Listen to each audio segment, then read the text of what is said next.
Hello folks, my name's Kieran. I work with the Ballinderry Rivers Trust.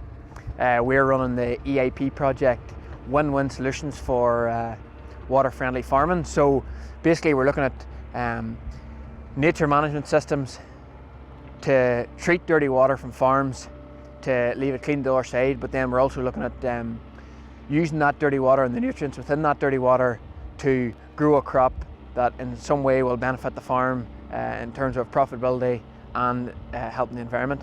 So we're standing here today at one of our example sites. This is the Henry's Dairy Farm. We're based just off the Tullinacross River, sort of outside Cookstown. Behind us here you can see the water management system being dug. Here what we're doing is we're digging a series of swales, which are narrow open channels, very shallow, that'll hold a lot of water.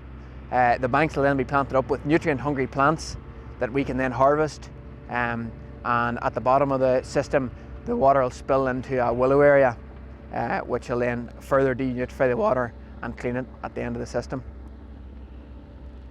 Hi, I'm Arnold Hartness, groundwork contractor. I'm here digging swales for the Water Innovation Network scheme. We're about half roads at the minute, and today our pipes materials have arrived. We're the pipe between our swales, the dirty water into them, and then as you see when we're finished we'll have roughly 350 metres of swales, and they'll end up running over the bank until our willow area down here when it's finished.